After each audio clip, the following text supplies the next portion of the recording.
Ateker me kumama metie winyowa. Mano bedo Moses Chano Punya me kumam gallery. Bala kita mechengni winyi no kede udayamba yaro mako ne hadach moro achiel dia kokelo kane. Tina riamo kede ponga na kane. Aber kong emotu eko mino wingeo no nye kede ngame ebedi chuo koyo. Yo po neno Koyo neno sana. Man Dutch mot kiting'eyo nu kede iwi yamere atiyo kede nying no do ipacho kuno nyinga me ochako na dio malo kede pena mana Dutch bed mot Joakim abero dana me wuok kama luongo Widi village Kadia parish ame udari to Boy sub county mano tia Laki district. Okwayo sana. So man otiekere Dutch mode ding music. Yeah, so nan Dutch mode. Anga bedo duari te kadiki ni shiel. Chichen kano winyo wer moro okato yamo kano. Diete wacho di rabu mekato boti mo benyo be kopo wan lio mito benyo no mia ko yambe beranga mito duaro Dutch mode. It's true. Ebine yame wan be werni. Gonyo nyo piere komino paka da noni chunya opoto be nati do Dutch mode ne lai kara moro date timo moro mia pina ko yambe bera keli yame wa irabu mekato benyo be. Wero ing'eyo wan bala jogoch ma gege wan obedo jopuonje so bura goch achiel katie goch udo tiekre duong' nyoy kopino na tie gono so anga bedo lubo ing'eyo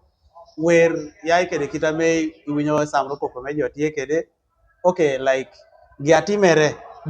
ena ini somo iko neno bala beli mira ked gini dok wer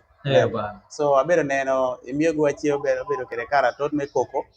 be esa moro jomogo tiamo kama otiko keti rabo me katon tibo moga yai kede bobo Oto kede utero wi kanisa akaka koto weke kede karach kan tie kede peko be kan bobo terare kucha so dibo ge akata aracha lo adita me namba gege moge oketo ne nabo yai kede ne ameno keta adita me na okegi atot do oketa adita me namba re mano ka bele mado dog pacha so udo jotiko ma gege cha udo jotiko kede ne mande me kanisa so opoko bedo chwero chujo sana kamele ango bala puonj adi masariek wekera wokun kede kopi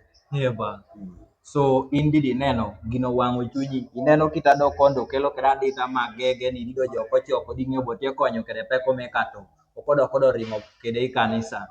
so bala kita me ngata me tie kede kano hiwinyo mano nyoino omio Dutch mode ding music owo kede wer do wer ni aneno witie ni ejore weri ti ejare weri ango kede ngata chal mulombe ZY so ZY the king obeda wo bachiela me yai keda gichielo kuno yai kama yamo ka Widi adie otuboy kabra kala kisore ena menyo wandu cho yai so esa manga wodo kede bala plan me kopotia ko tamo nywako kede bedo notim benyo wan bala jo puonje otwero timo gimoro ber ing'eyo yambe wijare lo me ngata chiel so ineno wer moro me Mr. Kragda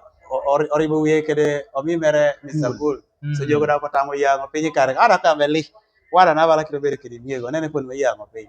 so potamo planning obo wadi ko yo pa beli oto moy ka studio tiyo oge puonyo dido ko yang rabu mekato enino donan kami magoda tia angonat kena chemo onat ma winyi rabu mekato ngata moro da chemo onat twero mitu winyi twero udo rabu mekato ni tuwa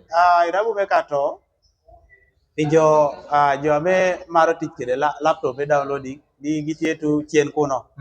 itwero udo tiawo bikano kala kirot kanu amo longo be DJ Pato DJ Pato tie kai tie yai youtube boy tiota Laki just a turn ko ot daka no yoto bala second kan kene ke karawara mo chat ringe pege silamu yam timanu kisa e karawa chat ringe be pege kano en kanu ko mane odi elo no ene twero download ene twero keto ni i memory card ni i flash ni kadi twerere do bala jo tie kede simu na becho bala pone magi magi itwero kamo longo be transfer bits ko downloading wero ye mano wi yamere achiela ame wano keto wero ye den mare teso vibes bala kai tie kede simu na manga yamono itwero kono di ko downloading ye den me number dek YouTube jo de ngeo YouTube ai no radi ko keto Dutch mode awaka ne udo wero di bino set bino idi yero mene ine ni ramu me kato ino kelele da peko morali so imito yamona be wer nono ti achielo muskonat gi chokere udo werego tot pien ageo ada me puonyo jo kede were ageo itutu mi are kida dek bedo di dwe madek budu atare ena mage wekun kede wor magege moluongo bi doluso Doluso. so idoluso do duong mere be wado tuno Aha. then ako wokun kede wera che amena isani ate kede were kanyauni ame ikom kanyauni go kany obedo were kena then wera dek obedo kolabo. Opuoyo sana. Donando kame magodo tie. Itie kede mano message nyo ame itwero mino fans. Message aba atwero mino fans fans dede me kumam ame maro kuma music tie bala be oriberenu ko neno bala program moro tie amakere kede music me kumam bala dada winyo kumam nyai festival arbedo oturu beke weko tinguru nyo otinguru level me music me kumam malo karachiel kede bodo jo achungi wi bieda jo chungi wi bieda do kede jo apata betie kede lim kuro weko na weka ochane du kenwa miero nen balo konyere nu kede bodo jo bala epone un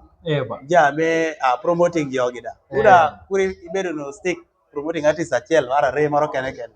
uda miti tamnu jogo dede en kwany dangino but jo ame te winyowa